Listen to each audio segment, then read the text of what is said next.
This is the original esport racing game. This is iRacing.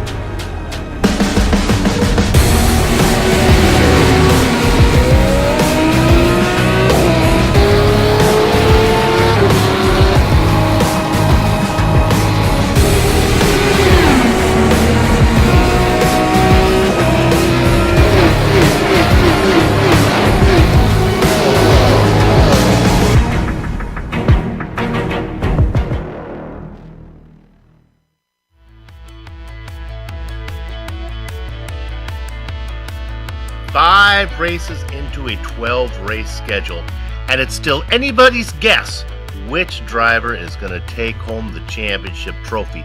Although odds are good it might end up somewhere in Spain, as that country has a small army of drivers battling for the title.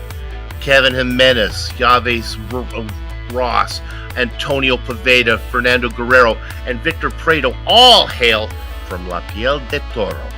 But fans should not sign up for Fandango lessons yet, because the polka might be the dance of choice come season end, as Germany's Thomas Seeger sits atop the raw points despite not owning a podium finish.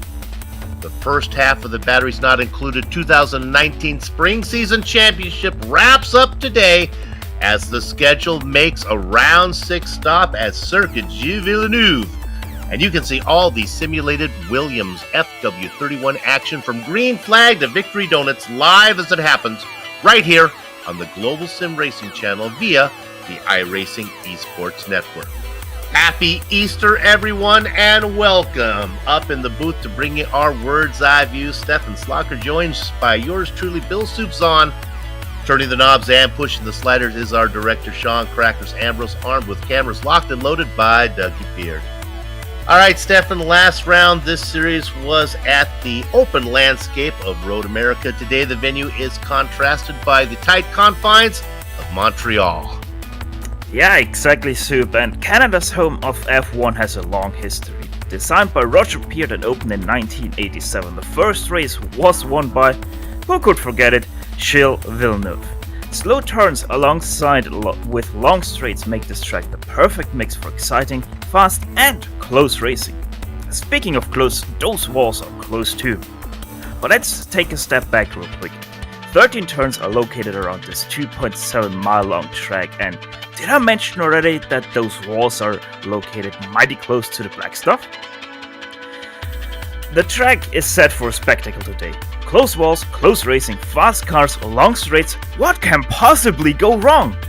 But let's not get too far ahead of ourselves, as we will now take you on board the lap around Circuit Gilles Villeneuve with our GSRC lap guide.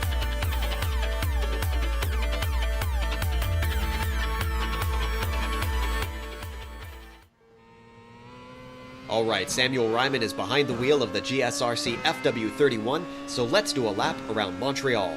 Turn 1 is going to be a huge bottleneck on lap 1, so look out for drivers with bad spatial awareness collecting one another. This first chicane can be a passing zone, but a very difficult one because of the switchback. As we head to 3 and 4, I think this chicane is equally as dangerous as the Wall of Champions. Greedy drivers will pay the price and end their day on the wall on the right. Flat out through 5, and then stay to the right to set up for 6. It's a very slow left-hander, but 7's going to really open up on the exit. Plus, it leads onto the backstretch, so a stable car will be critical. Otherwise, more confident drivers will breeze by easily. Now we get ready for 8 and 9. There's going to be some giant sausage curbs on both apexes, so give them a wide berth unless you're feeling brave. A slow exit out of here to the hairpin is also dangerous since it allows the car behind a good passing opportunity. In fact, it's the only braking zone that isn't into a chicane. Low speed grip is the key to making sure you get a good launch down this long final stretch. With the draft, it could even pay off to set up your opponent by late apexing the hairpin and then blowing by them on the straight. But now we need to stay left and spot our brake marker for the final chicane. A fast lap requires us to straighten it out as much as we can. Use the curbs, but don't fly off them too hard or the Wall of Champions will claim yet another victim. If you cleared it, you finished a lap around Montreal.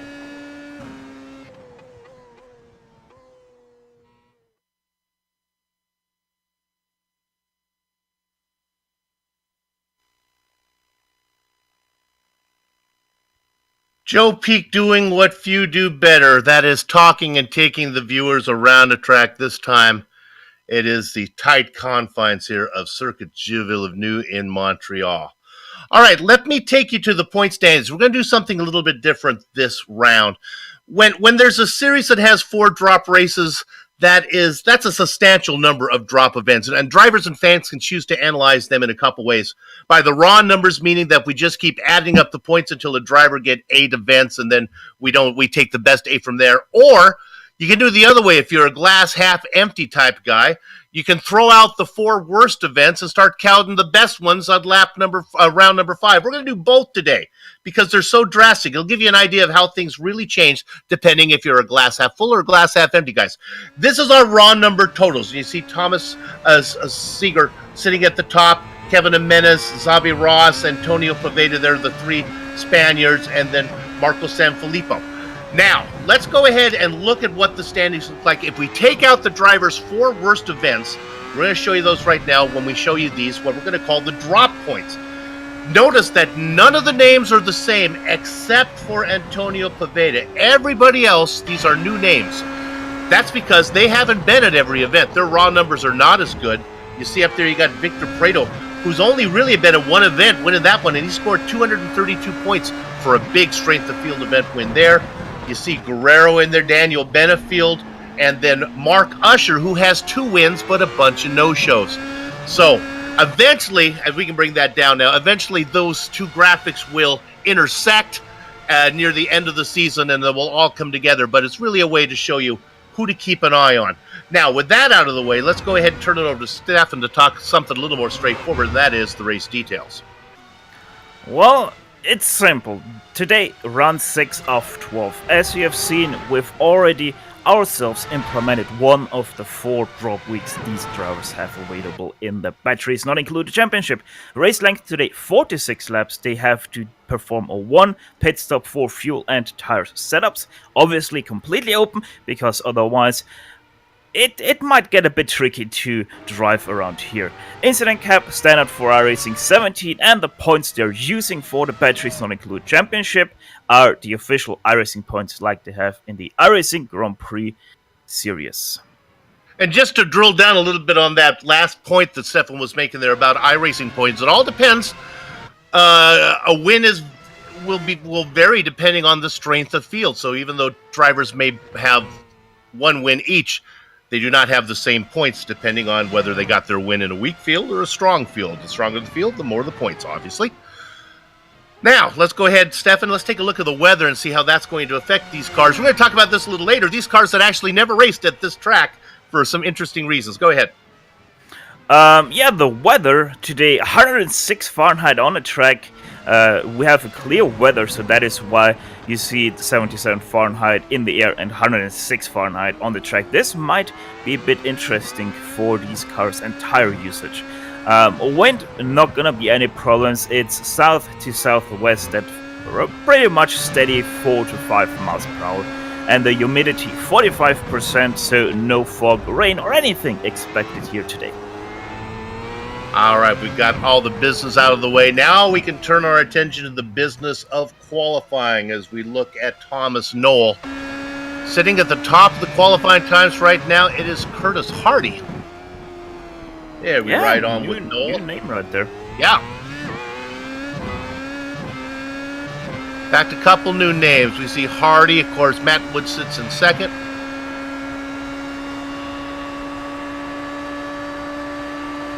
Lap times at about 1 minute and 15 seconds with some change. So far, the difference between the fastest drivers and the slowest drivers it's pretty significant. That kind of is a testimony to there only being 1 split here at the series. The race didn't split, so we have anybody who's looking to race is going to be in the broadcast. There's Tyler Green and the. Is that a red car? I'm going to my rods and cones. Yes, green and a red car. Okay. And some reports are coming in from the drivers already talking about how it is to nearly drive on ice here because of how hot the track is with the 105 Fahrenheit. So seems like it's gonna be a real struggle here today for these guys to keep their tires on a reasonable pace. Yeah, if you're a fan of attrition races, well, you've come to the right place. We'll have a pretty large field, looks like about 23 drivers. We will be lucky if half of those make it to the end. This place is notorious for catching a driver and ending his day early.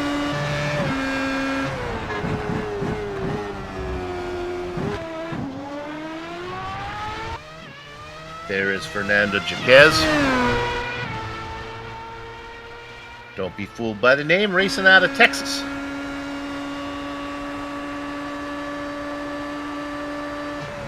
In fact, I'm going to go with Jaquez on that one if I know my Spanish pronunciation. Right now he sits 11th fastest, looking to up that. 20 drivers able to put in qualifying times. A lot of big names are not here today.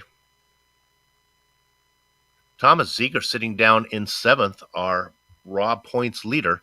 And I believe qualifying is done. So with that done and with a standing start, let's help us through. I'll take 10. Curtis Hardy, newcomer on the pole. Matt Wood outside of him. Carlos Fenollosa is going to be in the 3rd position. Take a quick look at that one. Yeah, there's an F after that. We'll have to check on his name a little bit later. Kane Jimenez in 4th position. Jose Serpa is going to be inside of row 3, flanked by Marco Sanfilippo, Thomas Ziegler, and Jordan Westphal. Fill up the next row, Danilo Sanfilippo and Thomas Knoll in row 5. Stefan? Xavier Ross, the number 5, sits in 11th place. Right alongside him will be David Cudmore. Reed Miller in 13th. Alongside him will be Fernando Jaques in 14th. Jerry Forkolb 15th. Kleber Botaro Mura in 16th. Ignacio Segovia in 17th. Tyler Segreen will line up alongside him in 18th. Michael Hilliard in 19th. And the last car to qualify is Greg Waters. Michel Uso 21st, Romain Stark 22nd, and Stuart Musselwhite in 23rd. Did all not set a qualifying lap today. A lot of new names here that did not split. I gotta think maybe a little bit of that might be that we are racing on what many people would consider a holiday, and that being Easter. Perhaps there's a lot of people not being able to get away from their family, and they are probably watching this over some eggs or a nice ham right now as they have their family together watching GSRC here. Streaming your way via the iRacing Esports Network. You can hear those engines start to harmonize. Look at those 2 strings of cars lined up like a necklace on your wife's night table. Oh, Hardy with a horrible start, and he spins right in front. The pole sitter spins. Who is this guy? Well, we don't really get to know him very well because he spins it right in front of Kevin Jimenez, who picks it up. We'll come back and take a look at that when the action permits.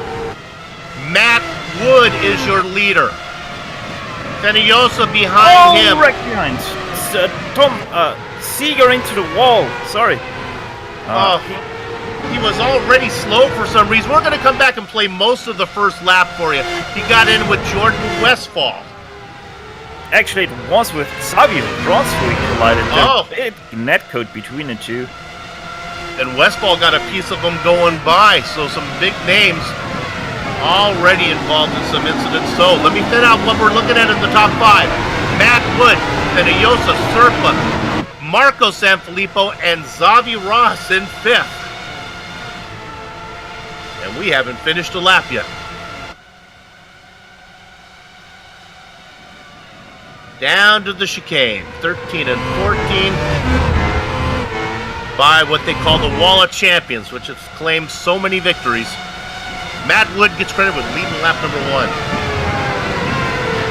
Thomas Knoll just performed a perfect overtake through the Walls of Champion chicane on Danilo Sanfilippo that was. And Sanfilippo right now under pressure from Reed Miller and Fernando Jaques. So yeah, lots of action already. Look at Danilo Sanfilippo. He is up a position, racing in 8th.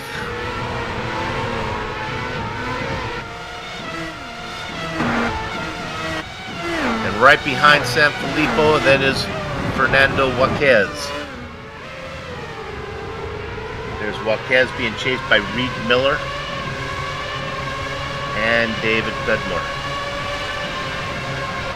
Not missing anything up front. The leaders have all kind of stretched out right now. The action is right back here mid-pack.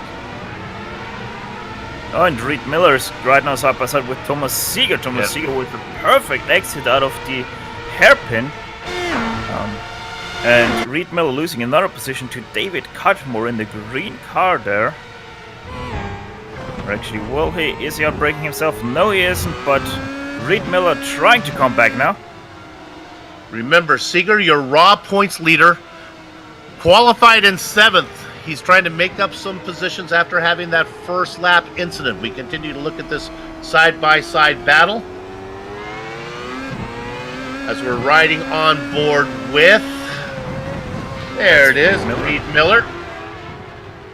Yeah, and you can see and hear how these guys are really struggling for grip, really gingerly on the throttles every single time out of every corner here.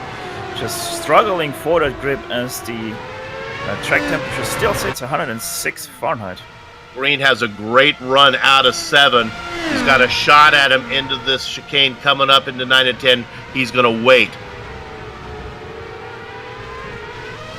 Meanwhile, that is going on. Marcus Sanfilippo just gone past by Xavier Ross into the hairpin. Great out-braking maneuver by the Spaniard.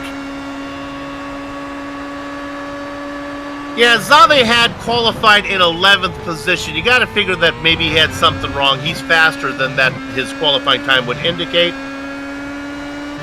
Kevin Jimenez, as we speak, just put the car in the wall. His day is done. He had that early first lap incident.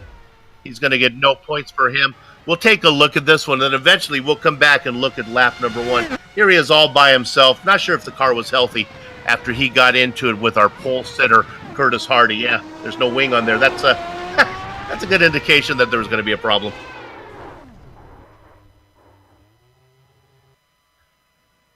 We come back live. We're looking at Matt Wood. I'll report that Stuart Musselwhite just got into the wall of champion. He's well back in 18th position. No need to look at that one.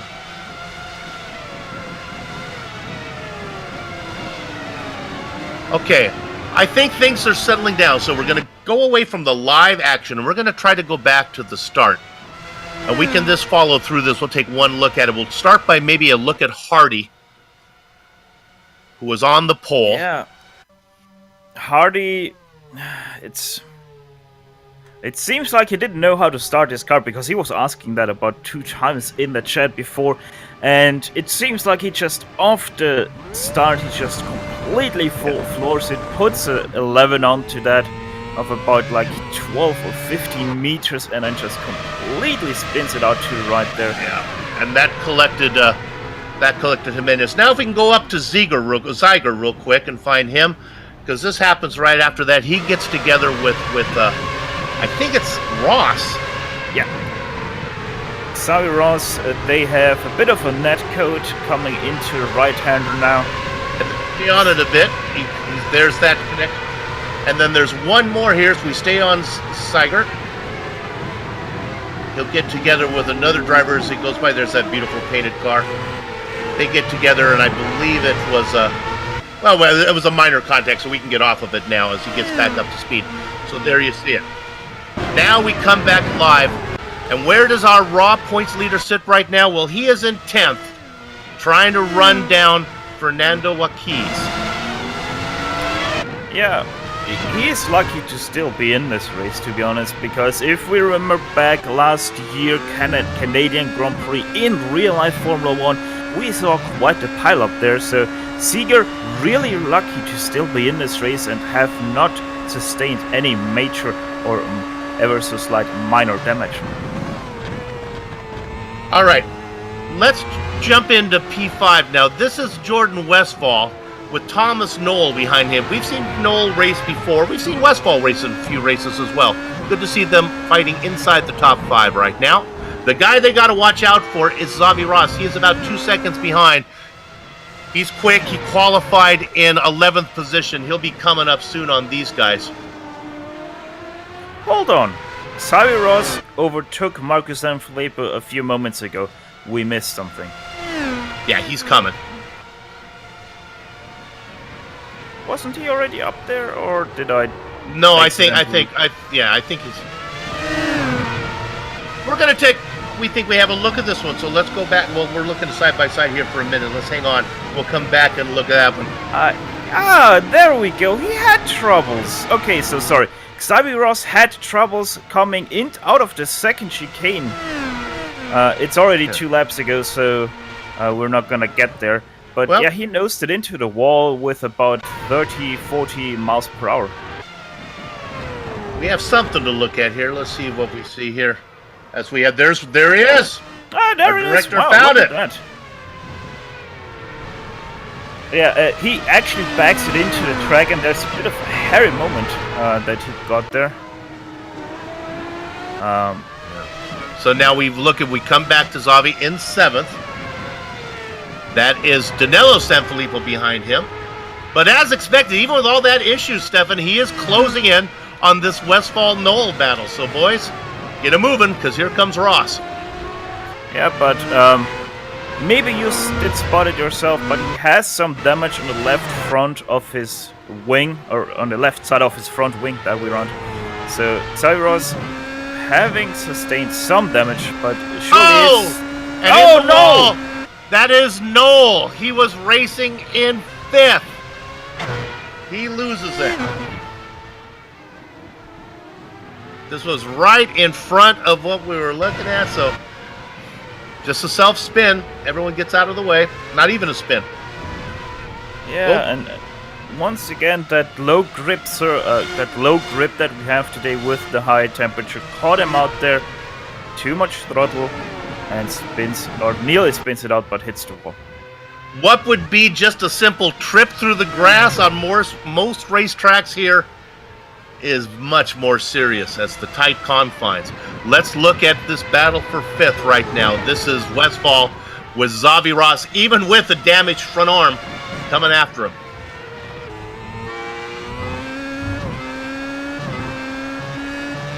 Westphal qualified in 8th, racing up in 5th. Couple of those maybe vultured from attrition, drivers in front. Certainly in the case of our pole sitter, who's not there anymore. We'll continue on this one. We've been jumping it around a little bit, so why don't we stay here and watch a little bit of racing. I'll just report that Wood is leading. You can see it right up there on that top line on your screen. Wood is in 1st, Fenollosa in 2nd, Jose Serpa in 3rd. That's pretty stationary. Well, Xavi Ross is coming, and he is mighty fast. This is going to be over in a heartbeat once he gets up close to Jordan Westphal. But you can see down the straight right now, Xavi Ross really feeling that damage, slowing him down, having more drag on his car, so he really can't close in all that much. Yeah, I think he's really going to have to work. He may have to force it through the technical section. You can see it. That's right there as he makes the pass. And I'm not sure if that was Westphal just reading the writing on the wall and saying, "Go ahead, Xavi." Yeah, that sure looks like nearly a multi-21 if they would be teammates. But Jordan Westphal just staying on the left side, letting Xavi Ross by.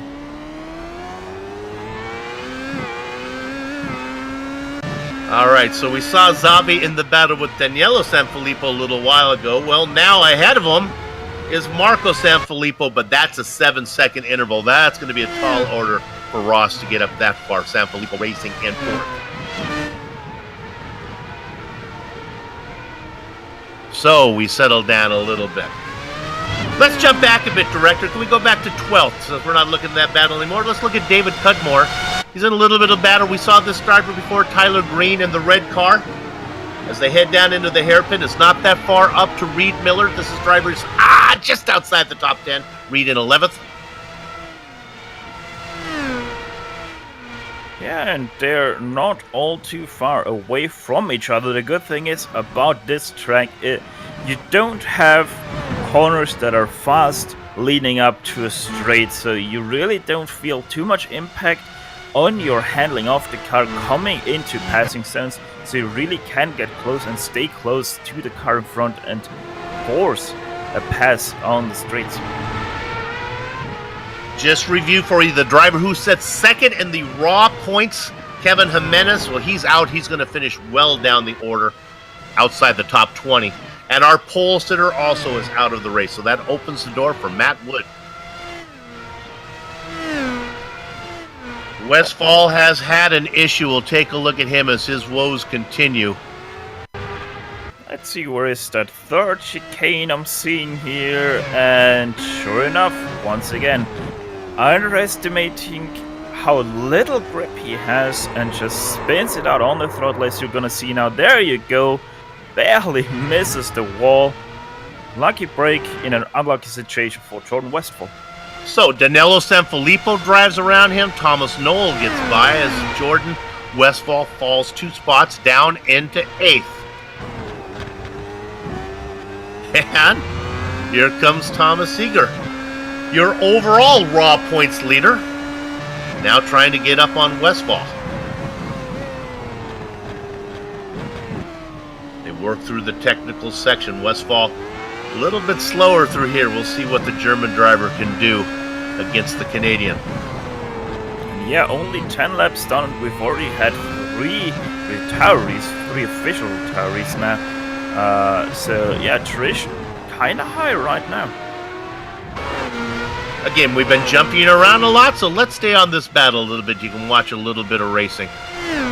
Westphal doing a good job of staying ahead of Seeger. Oh, one more time for Xavi Ross. We're going to see if we can find this one. That is the 4th chicane that he is going to have the problem. So next chicane, under the tunnel, the braking point, a little bit skewed.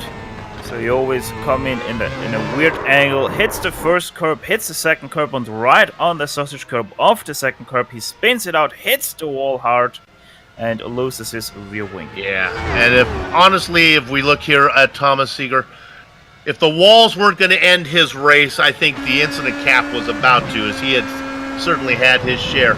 We ride on board this beautifully painted car here of Thomas Seeger. Both of these drivers closing in on Thomas Knoll in 6th. Let's see, last lap, about 7/10 in the favor of Jordan Westphal, who had a mistake there and gets passed by Thomas Seeger. What happened there by Jordan? Oh, he was right outside ways there towards the wall. Lucky break for Jordan Westphal. We saw it on the onboard of Thomas Seeger. So Seeger up into 7th. We're going to go one more time. We're going to onboard with the Canadian driver, and we'll watch his woes. And look at that steering angle he's going to put on there. And there you see, that's Seeger going around him. Seeger now up into 7th. Next on his hit list, Thomas Knoll. Now the battle of the Thomas now. Seeger versus Knoll, the 2 German-speaking drivers. Let's see, last lap, Thomas Knoll with the 18.4 versus the 18.1 of Thomas Seeger, so 3/10 in the favor of the German in behind.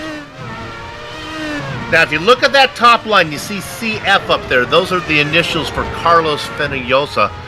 That's who he has a long name, so we had to abbreviate it up there. Look at that gap on Matt Wood. He is beginning to close in on Wood. That interval now 1.5.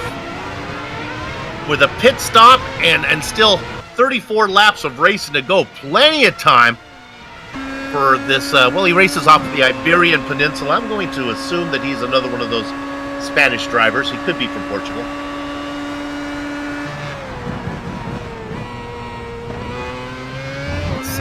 It seems like he's able to close in. Let's see on the lap times. Matt Wood with a 16.9 versus a 16.9 of Carlos.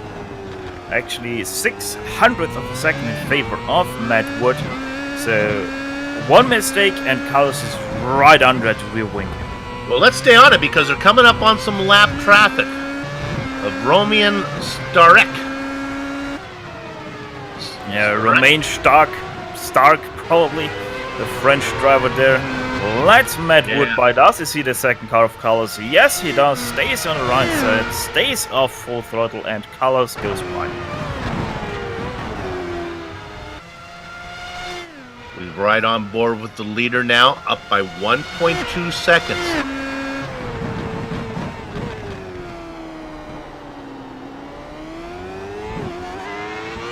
My understanding of Spanish, I'm going with Carlos Fenollosa with a Y sound there for the double L, racing in second. These guys comfortably ahead of any competition. Serpa back by 3.5 seconds.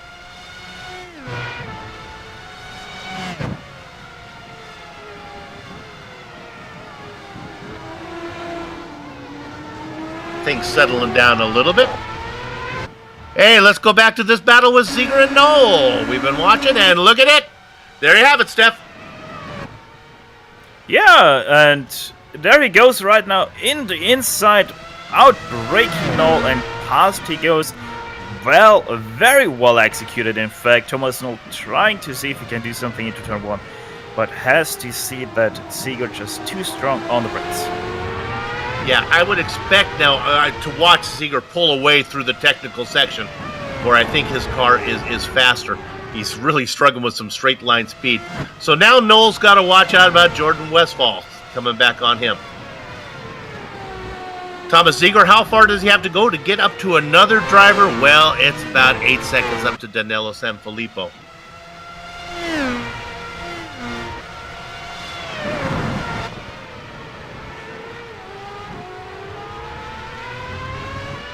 We look at that beautiful paint job as we ride on board with this drone cam following. There we go. And for your information, Carlos Fenollosa races out of Chilches. That's in Valencia. Okay, there we go. So I was right on that one, I assume. There's Jordan Westphal out of Canada. Oh, he's got a shot at it. Look at the run he got. Finishes off Knoll, yeah. Seems like Knoll really struggling right now with his tires, just not really getting any drive out of the hairpin, and yeah, that's just an easy bait there for Jordan Westphal, overtaking him into the Wall of Champions. Knoll perhaps racing a little higher in the order, taking advantage of some of the attrition that went on before him. He qualified 10th. He's still 2 spots up from where he gridded. But now he's going to have a hard time staying with Westphal. It's about 5 seconds back to Fernando Waquiz, who's going to be coming.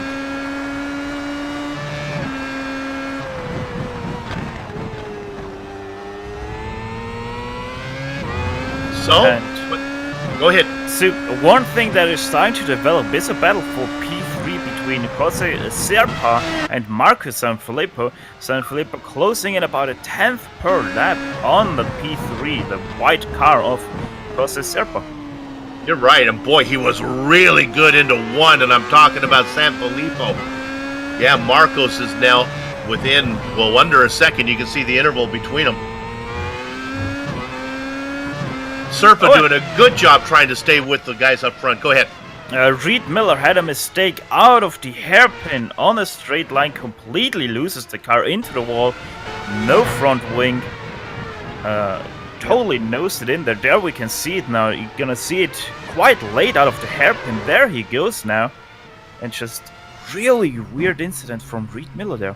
That was David Cudmore, who was racing in 10th position. You'll see Cudmore go by as he vultures that spot. Fortunately for those guys, they are still pit stop coming up, so they can come in and get a little wing damage done. 30 laps to go. Yeah, I Look at Serpa now.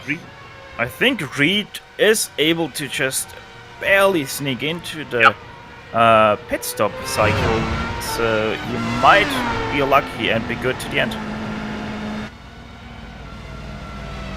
Okay, and he's got his damage fixed, and now he is coming out, and hopefully for him, he will not have to make another stop. He might have to nurse it a little bit. All right, let's look in on the couple battles up front. We'll start with the one in third position. This is Jose Serpa and Marco Sanfilippo, who is a-coming. That interval, 1 second. We're looking at it right now. Ahead of those guys, Wood and Fenollosa battle for the lead. That about 1.5 seconds. This one's a little closer than we look at right here.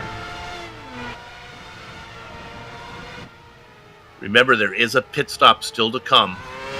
And one thing I have to say here, with how high the track temperature is and how icy these conditions probably feel like because of how hot the track is, in both battles, I would rather be right now the guy who is out front, who can keep his car calm, who can keep his tires rather safe, and not be the guy chasing who really has to push his tires and his car to some extent off his limits.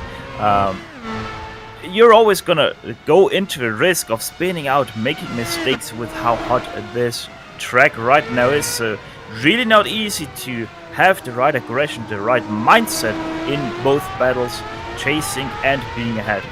Let's go to 13th real quick, as a driver just got out of the way of the leader, pulled over. I'm gonna let you take a shot at that name. That looks like more from your part of the world there. How would you? He's from Pennsylvania. You want to take a shot at car number 17, Stefan? Yeah, I'm pretty sure it's pronounced Vorkolb because he's out of Pennsylvania, but it's a German name, so it would be Vorkolb. Yeah, sounds so good when you say it, man. Well, let's give him a tip of the hat there, as he did a good job of getting out of the way. I thought it was going to be an issue with Wood, and Fenollosa gets right around him. Noel comes in to make a stop. Leader of all the cars who have pitted is Reed Miller. Miller right now is just going into the hairpin. And with Noel in the pit stall right now, this makes me quite confident with the call on Reed Miller that he's going to be good to the end. Noel is in and out, comes out right in front of Stuart Musselwhite. There is Reed Miller, who's not going to be able to do the undercut. So Noel, now the leader of all the cars who have pitted.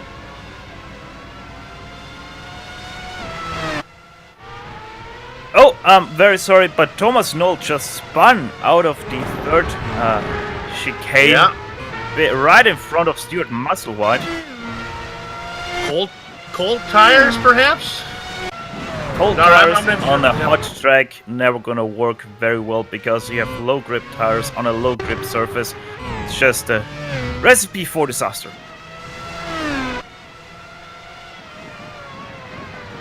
There he comes.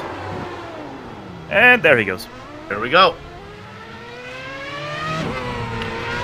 But I don't believe that we talked about Reed Miller making that early stop. Noel had such an advantage that he's still the leader of all the cars who have pitted. Oh, Sanfilippo was just very close to Jose Serpa, but Sanfilippo, with a little bit too eager on his throttle, goes a little bit sideways, loses a few meters yet again to Serpa ahead, so no pass attempt being able to be made into the Wall of Champions. Let's check in on our leader real quick. He's opened up, which was once a 1.5 second lead, about 2.5 seconds now over Fenollosa. He's coming up on a back mark. Well, that's Thomas Noel he's going to be riding up on. Now, Noel's already made his pit stop, so Matt, he's not going to be able to get out of the way for you because of pit stops. If you're going to have to pass him, he's either going to have to slow down or you're going to have to get around him. Noel lifts. Look at that lift. Go ahead, leader. Yeah, it doesn't matter what you're racing for. The battle for P1 always is more important than your own. And Thomas Noel realizing that, probably also thinking to himself, it's probably better and faster to try to be behind him and get a little bit off the draft than to try and fight to stay ahead on the lead lap. Let's jump in on third. Here it comes, Marcos. Oh, we have Westphal with an issue. Another problem for Westphal. Not the day of Westphal. The Canadian driver having to retire after his latest mishap. Let's see what happened there. That's the first chicane. Probably gonna loop it out of the second one. Oh. Ooh, that's a bit more than a loop nice. there. Now we'll check in on Serpa. This is interesting. Serpa's got some great straight line speed compared to Marco Sanfilippo here. Every time I think Sanfilippo's got a shot of him, they get to a straightaway and Serpa just drives away. We've been jumping around a little bit, so again, let's let you watch a little bit of racing as they negotiate their way through the road course. Yeah. The thing with this battle is I think Marco Sanfilippo is the faster of the two, but he just makes too many little mistakes to really be up there with Jose and try to challenge him for his third position. Through the hairpin. Now they come out, you see a little bit of the accordion effect there. He closes up and then it stretches as they get on the throttle. That gap at 1 second. Let's stay on this, it'll get you a good idea where pit entrance is. It's right there, unless you turn for the chicane. And it's one of the trickier pit entrance if you're following someone and you're gonna pit in but the others aren't, because if that is, you're actually gonna lose quite a bit, like a second and a half, if you get stuck behind someone who is not pitting when you're pitting. And who is that? That's Thomas Knoll with another mistake. Knoll there. with another spin. Boy, Knoll and Westfall, those guys are just having a hard time. Alright, we haven't looked in on these guys for a while. This is Fernando Waquiz and David Cudmore. Yeah, this is between Tyler Green and David Cudmore.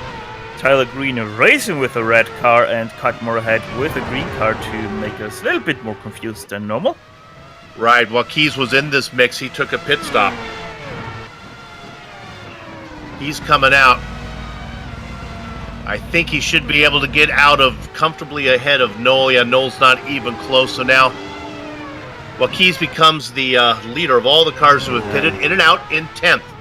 Tyler Green just looked to the inside of Cudmore in the last chicane, but wasn't able to do anything. But Cudmore really under pressure now from Tyler Green. They come up on the French driver. That's a lap car. That is Roman Stark. He pulls over, lets the two drivers go by. There goes Cudmore. Chasing him down is Green. Now, neither one of these drivers have pitted yet, so this is where you got to be careful. If people are on different agendas as they head down into pit lane, is anyone going to come in? Nope. The driver that does was the French driver who was a lap down. Romain Stark going into pit lane there, obviously, as already mentioned. A lap car, so no contention for these two. Battling it out through turn 2 to go. Easy on the throttle here. Goes up and is off cambered. Has to be really careful, especially on conditions like this. Then right, left to go. It's a bit downhill. It is actually more than you actually see, so you once again have to be careful here. Once again, off cambered left, off cambered right. Go out all the way to the wall and go on the throttle. And Tyler Green just really strong here through that third chicane. And we have a new driver in second position as Marco Sanfilippo moves up because a few drivers in front have decided to come in and make their stops. Carlos Fenollosa comes in, as does Jose Serpa. Tyler Green once again, hairpin side by side this time though, with David Cudmore down the backstretch to go. As Serpa in the pit still. We look at this battle side by side. Cialis bathtubs. No way, Tyler Green out of fuel! And Tyler Green out of fuel. I don't think he's actually gonna make it to the pit stall because he really underslowed there on the pit entrance. Pit speed, the limit here, 64 kilometers an hour. And he's really crawling right now. Okay. He's not, I don't think he's going to get there. If he does, his race is over. Hey, Serpa has in and out. Our leader is in right now. Serpa's the leader of all the cars who have pitted. He came out in a hornet's nest behind Ignacio Segovia. Michael Hilliard was in the mix. So what we want to do, if we can pick up Wood now. He's in pit lane. What we want to look for is Carlos Fenollosa. He comes in as well. Boy, he's well behind though. Yeah, the last few laps, Carlos really lost on the battle for first. Let's pick up Serpa now. As Serpa is coming across the start-finish line, there are the two cars in front. This is getting really messy. That's green.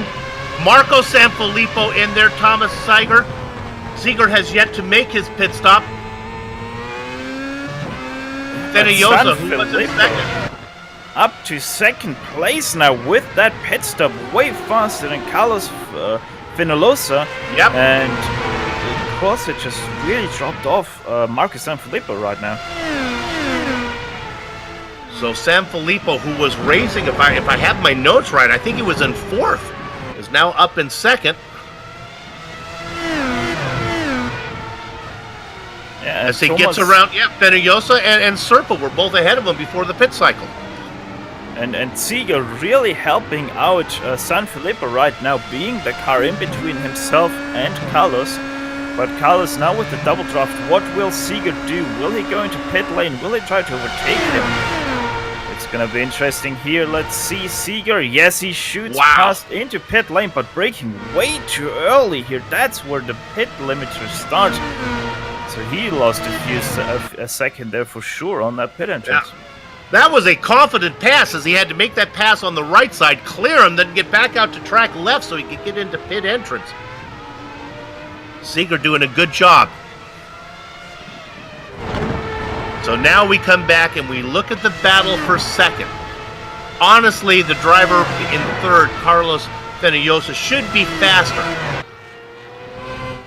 He lost the position because of the pit stop.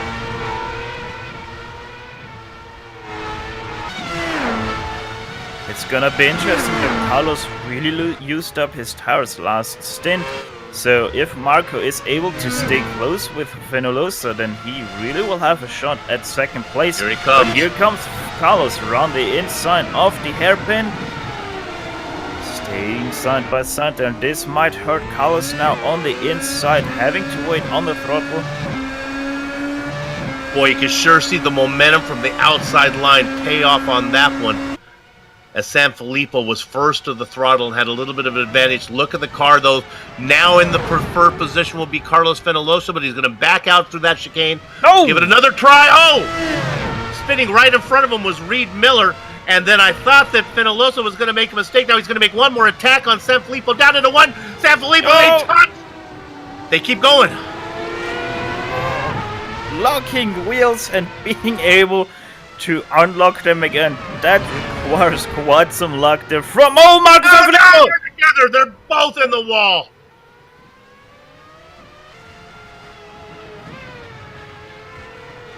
That was Sanfilippo getting loose right in front of Fenollosa. Fenollosa had nowhere to go. The two get together as they fight for second. I'm not even sure we're allowed to show these pictures. That was quite some Yeah. car interaction there, car-on-car action. But yeah, unlucky break for both of them. Well, they had been smoking on the Hindenburg for about half a lap, so it's not surprising that it ended up with an O to the humanities there.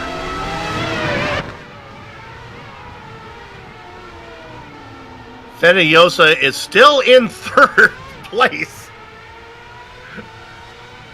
Yeah, Fenollosa. So, with 18 laps to go, it's too long for him to limp that thing around. He's got to bring it in. I would be actually surprised if you wouldn't have Meatball for damage, because he is crapping it a little bit. But there he goes onto pit limiter. And yeah, Will be interesting to see if he is able to stay out or not, but yeah, he's turning a little bit left to go straight. All this going on behind Matt Wood, who's 14 seconds up now on Jose Serpa.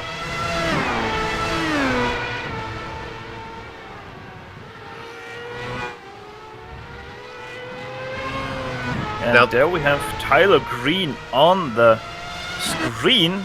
Remember, he was battling actually for P7 at the time of his pit stop. He ran out of fuel and now he's in 12th, fighting for 11th, a full lap down on the leader.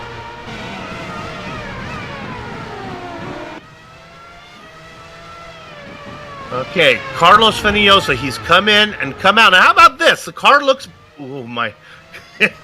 I thought it was better. He's having a hard time getting a feel for it. It looks pretty. I don't know if it's driving pretty.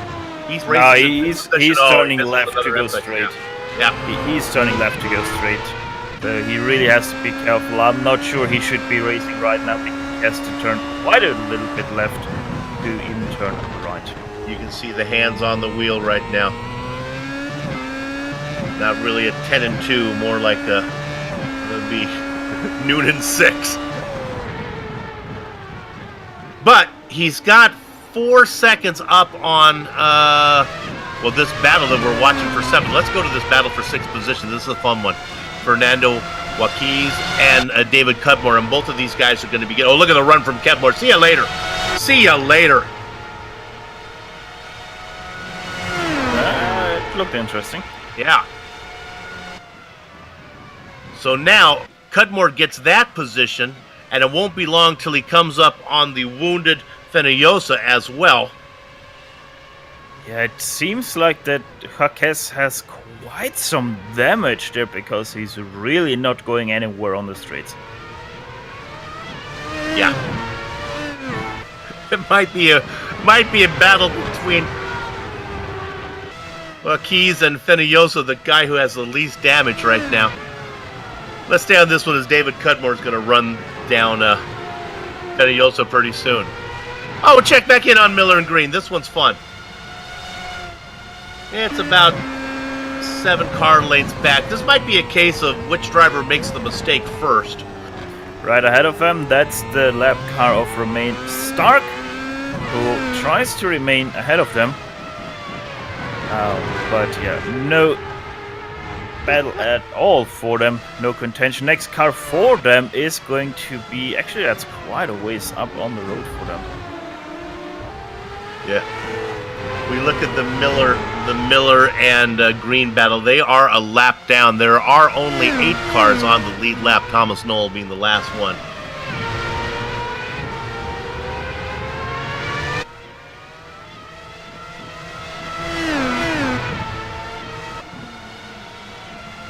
Checking in on some of the other issues that are going on.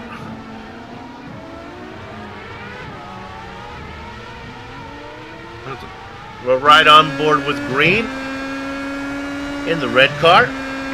Is he able to? He's actually, and now he's gaining on him quite a bit, but up until the kick on the straight, he was actually slower than Reed Miller ahead, and Reed Miller into the World Champions. Yep, there it was. As one of the commentators said, who's going to make the mistake first? And, well, there it was. We'll take a look at this one. That looked quite a lot like a copy-paste of Michael Schumacher's first ever crash into the barrier here.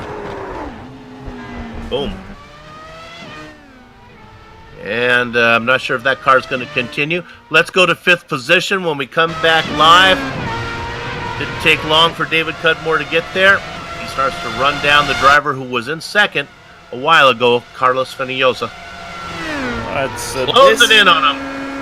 This is lap 32, and so far we have lost with Reed Miller 8 cars in total. So attrition could be worse. Could be worse, yeah. Yes, but could be also better.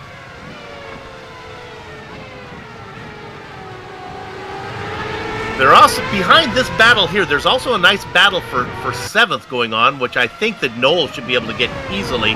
Maybe go there first. I think that's going to happen. If I have my prediction, who's going to make the pass first? I don't know. As we look at Joaquin and Noel in a battle for 7th. And then right ahead of them, Fenollosa and Cudmore. If Noel gets a good exit here, which he doesn't, he would have been able to challenge Jaques into the next chicane, but just not able to get the drive. Jaques with a very good exit, so he remains ahead, but the backstretch is his big enemy. It might actually also already be this straight. Let's see Noel alongside and goes past. All right, with that one made, let's go ahead and look at the battle for 5th spot. Again, how about Carlos Fenollosa? Boy, he's doing a good job holding off Cudmore. Cudmore coming. He had a shot on him last time. I think he's going to take it this time. No, he's going to wait one more time. One more lap. David, you can't wait too long because now that Thomas Noel has cleared Fernando Joaquin, he's coming. Yeah, if he waits too long or if they battle too long, Thomas Noel will be there. Yep. And I think he's faster than David Cudmore at this point. Out of the 4 drivers we were looking at there, I believe that Noel's the fastest. Yeah, and there we really can see it last lap. 18.74 Noel, 19.5 for Cudmore. So he really has to be careful because Thomas Noel is quite a lot faster. Now Noel, we're going to look up at the 2 drivers in front as he looks at Cudmore and Fenollosa. Now remember, the lead car up there is Fenollosa, who's racing with that steering wheel that isn't pointing straight. Honestly, doing a really good job. I think what has happened is he's starting to get a feel for his car now.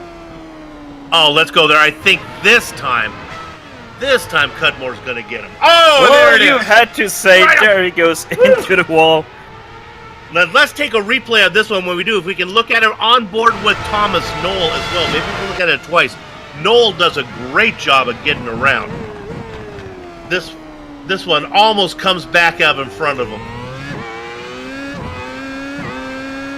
Yeah, that was a classic case of Carlos with his damaged steering wheel.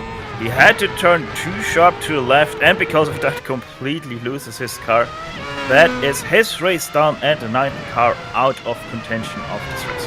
Well, honestly, I think his aspirations were to bring the car out and just put in some laps, and all of a sudden he found himself in a battle. I'm not sure if he really wanted to race with that car, but the racer inside of him says, I'm going to try to hang on to 5th if I can. Cudmore gets 5th. That opens the door for Noel now to run down Cudmore if he can. I'm not sure if Noel is going to be able to get to Cudmore before he is lapped by Matt Wood. Now we see some damage on the right front wing of Thomas Noel. I'm not sure if that is actually correct though, because he does not have any damage on my end, but let's see on the straight line speed of him. No, he's lifting for Matt Wood, I think. Or is he? No, Matt's too far back. I think Thomas has visions of getting up into a top 5. I'm not sure if he's going to lift right now as he tries to run down Cudmore. And Thomas Noel had a normal top speed, so I think that what you saw on screen was wrong. I think he has no damage because the straight line speed didn't suffer on the backstretch. Okay, that is Michael Hilliard in the 22 car getting out of the way. Careful there as Matt Wood goes around him. He's got to be careful, Wood, not to get in the back of Noel. Now, as much as Noel would like to get out of the way of the leader right now, honestly, Wood has a 20-second lead. If I'm in Noel's position, well, he's going to lift. That's generous. I would almost make the leader wait a little bit here. I have some issues to deal with. So we'll see what happens when the leader gets on the back of Cudmore. See what David can do with him. And I think that Wood's going to catch him at a really good spot. I'm not sure how much lifting Cudmore's going to have to do. Let's see. Remember, Cudmore races in 5th. Last car on the lead lap. That is Wood, your leader. Wood's going to go underneath him. Cudmore lifts a little bit, but he doesn't want to lose too much time because he's got Noel back there battling for a position. And there is Thomas. The 3 of them come around. Noel in that blue car. This was actually better for Noel than David Cudmore. Cudmore just a very big lift to let Wood by there. And I don't think that was the smartest idea to do, because now he's completely under pressure of Thomas Noll. You'd like to get out of the way of the leader, and I can speak from back marker experience because I've been in this situation a lot. But when I look at a leader and I see that he has 20 seconds on the guy in second, sometimes I'm a little less patient, a little less hurry to get out of the way. So this is our best battle on the track. Cudmore in the, I'm going to use rods and cones. Green? Is it green? It looks green. Yes, that's a green. All right, I got one right. Let me take the other one here. Noel in a blue car. Exactly. All right. Blue and yellow if you want to be 100% correct, and Oh! if you want to be more correct, he is side by side with the green car of David Cudmore. If you're not good with colors, well, Cudmore's the car chasing right now. Noel out in front. Oh, he's coming back on him. He's going to try to force him down on the inside. He's going to make Noel take a tight line in. Watch for the drive off now from Cudmore. Whoa! Oh, there's the mistake.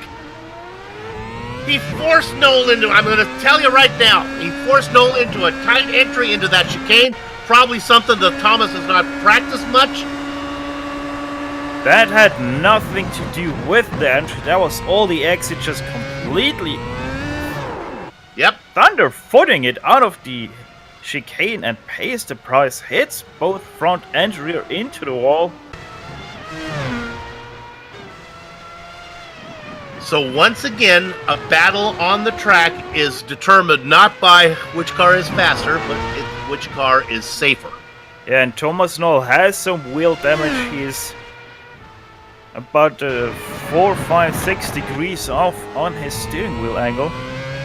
9 seconds up on Fernando Joaquis, who's going to try to come in and see if he can get that 6th position. Fernando back. A lap down. There's Joaquis. 9 seconds behind with 9 laps to go, but honestly, Noel's car took a real shot. Usal just Oh! What are we looking at there? That was Joaquis? Oh! It was a car that missed the total apex. That was Ignacio Segovia, that's a lap Segovia. car there. Oh, Segovia actually spun the car going into the hairpin, was well off the racing line, and then foolishly blocked the car back in. Watch this. He's out there, then he brings the car back in and collects Noel. That was Jaques he collected there. Yeah, I'm sorry. Yeah. He catches Joaquis, so... It's a bit of an interesting incident, because Jaques also is quite far away from the apex there. So... Yeah. Agreed. I will agree with that. When you want to look to give Segovia a little break, the incident took place well outside the apex. Oh, and Tyler Green just spun out of the second chicane. The herb got him there. Actually, no, it's just a Thunderfoot problem there yet again on the very little grip conditions. Actually, the track is cooling off a little bit, 103 Fahrenheit right now. But there you can see coming out of the second chicane, it happens. There he goes around, and actually he had to miss the 4th chicane just a few moments ago. Goes over the grass straight on. Bad news is he spun. The good news is he did not lose a position, and he has 50 seconds on the guy who is chasing him. That would be Jerry Forcombe. A little love to our leader, Matt Wood. 23 seconds ahead of his Nero rival, Jose Serpa. And not only that, he also only leaves 3 other cars with him on the lead lap right now. Thomas Ziegler, he is about 1 minute and 5 seconds behind Matt Wood. So only about 15 seconds ahead of Matt Wood on the road. And we have lost 11 drivers, so that's even less back traffic, back markers for Wood to negotiate. How many racers do we actually have out there right now? I'm counting, is 12 is what we got going on? Can we check in on the driver in 12th out there just swimming? Just keep swimming, 3 laps down, Michael Hilliard. Started 19th. Doing a good job. Last car racing. Yeah, and I don't think that Ziegler did expect a 4th place to his name right now. Starting in 7th, he had some problems, but he also just kept swimming, and he did swim up all the way to 4th place. Yep, and this is what this guy does. I talked about it in the opening.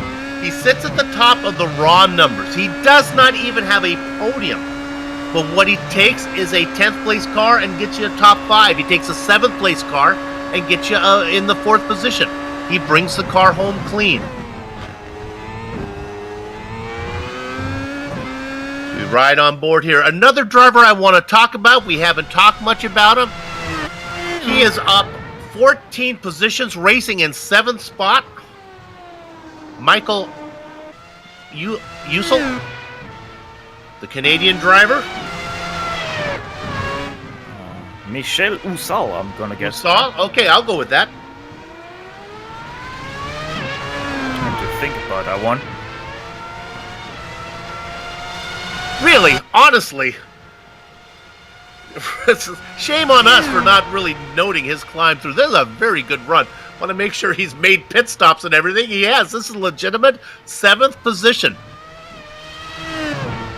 Good on him. Yeah, but you know, as you always say, he isn't the real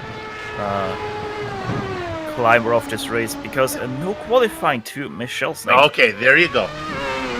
Well, he's very racing incognito, very quiet. He's got himself just a vanilla white paint scheme, not trying to draw a lot of attention to himself, nothing flashy. Didn't put in a qualifying time.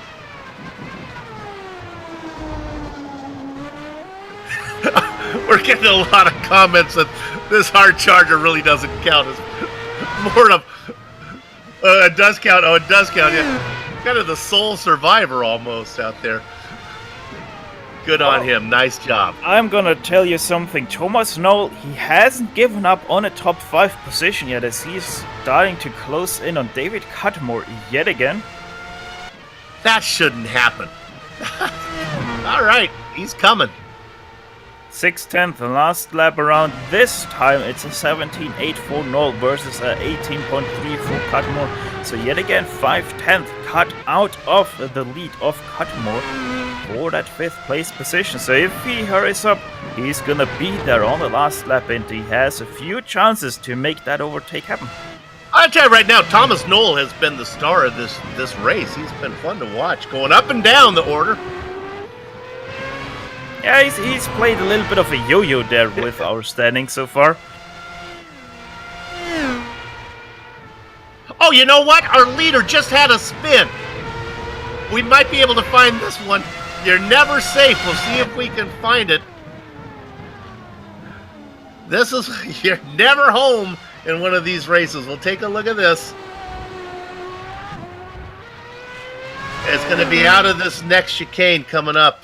Yeah, you know, that was one of those moments like, oh my god, I spun! And then, oh my god, yeah, I have 25 seconds, oh my god. I think it's right here. Let's see if we catch it. There it is. But yeah, Matt Wood, with a little bit of a scare, then he realized, oh yeah, I have way more than enough time to get this car safely around, and continues on. He's right now leading by 16 seconds. He lost himself 10, but he's still got more than enough. You can afford to do that one more time then. Go ahead and try one more time. You're still going to be okay. All right, let's go back in and look at Cudmore and Knoll. They come up on the back of Romain Starks.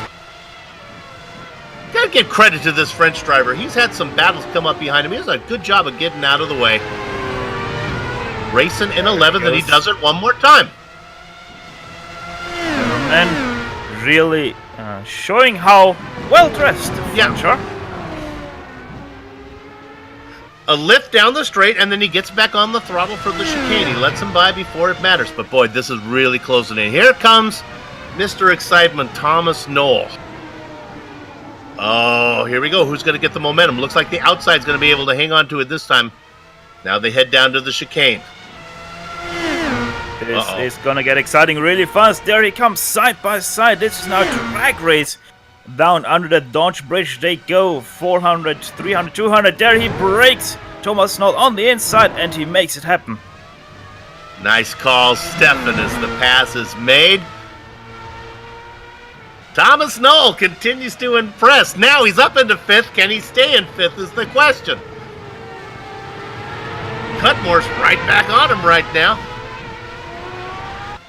2 to go.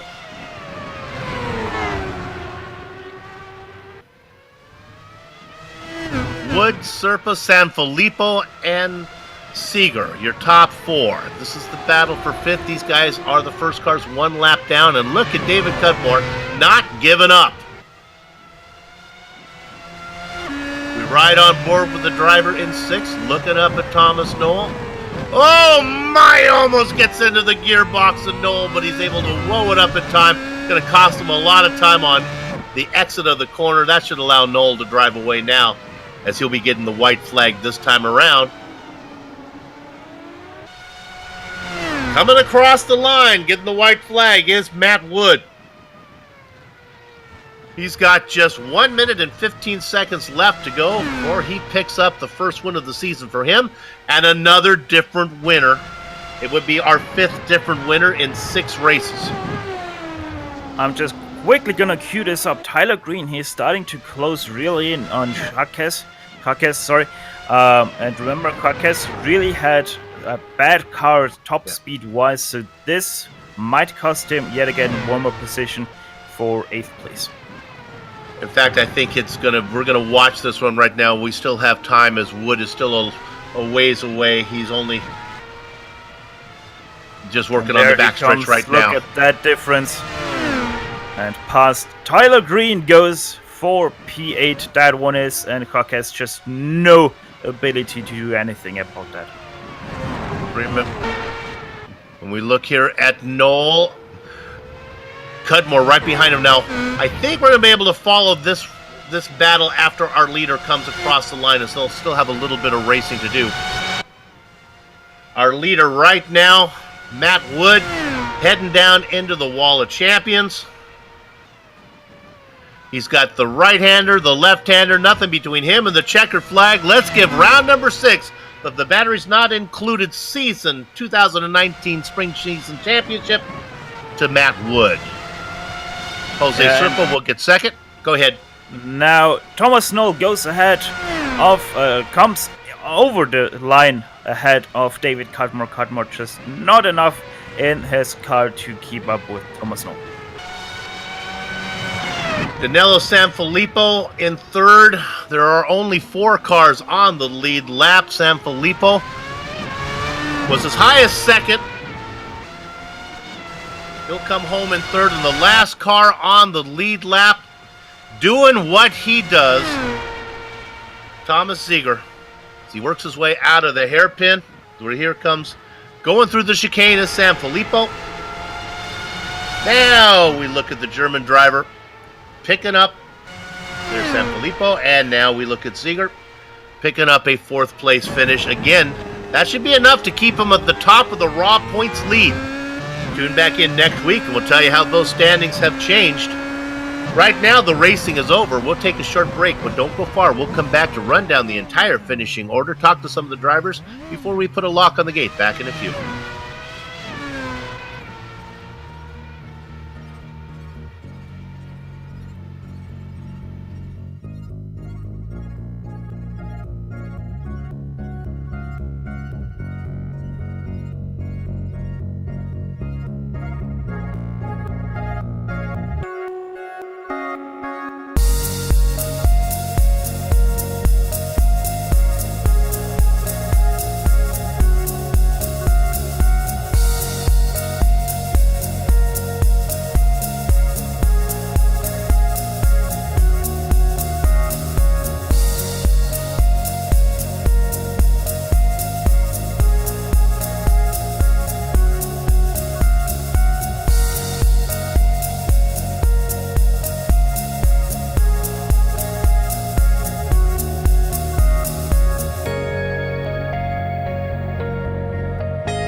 Welcome back to the Global SimRacing Channel's coverage of the Batteries Not Included 2019 Spring Season Championship, round number 6 here from Montreal.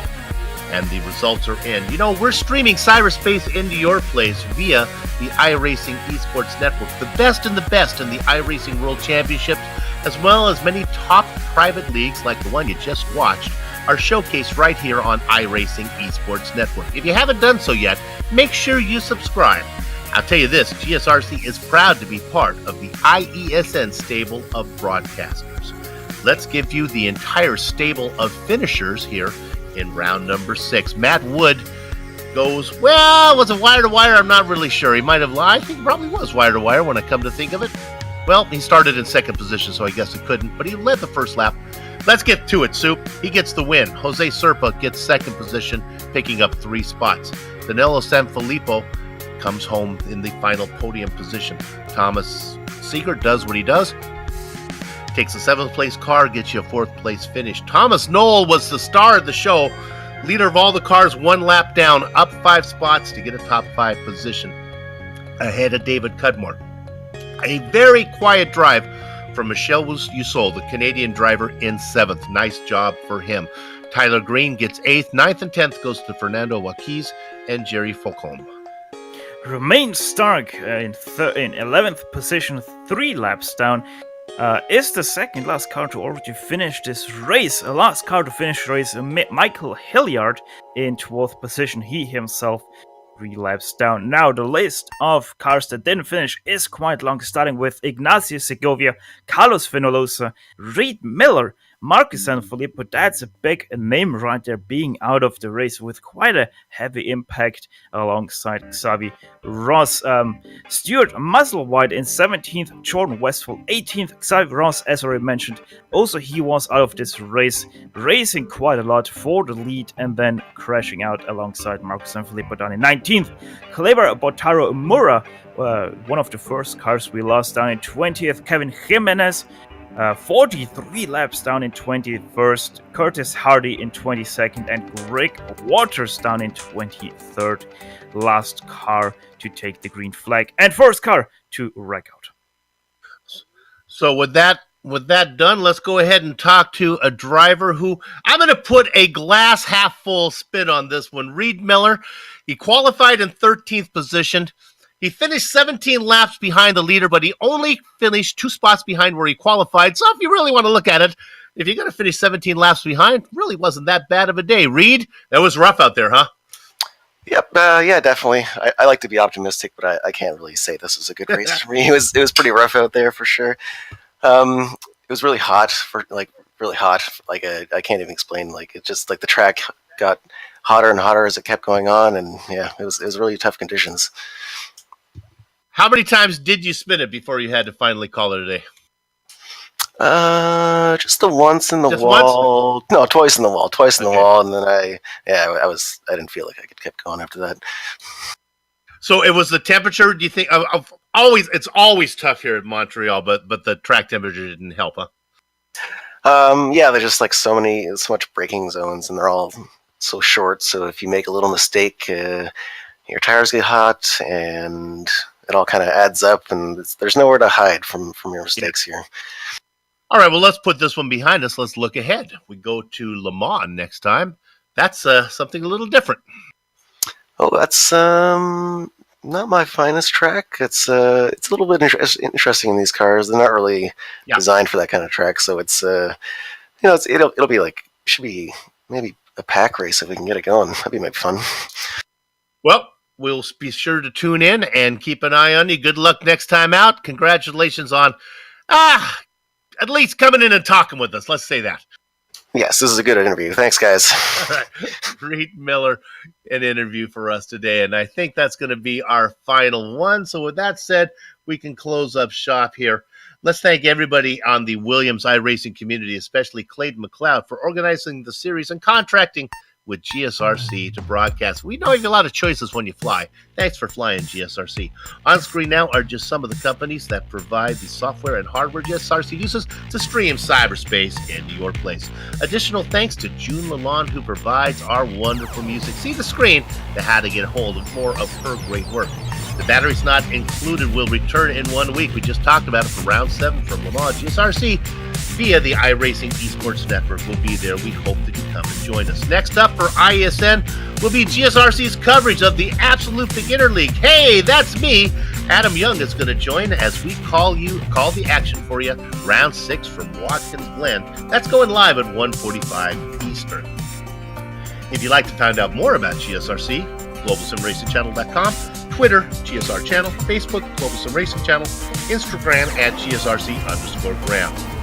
All of the upcoming races for our other series are listed on the screen, so check those out and mark them down on your calendar so you don't miss another second of exciting simulated racing action.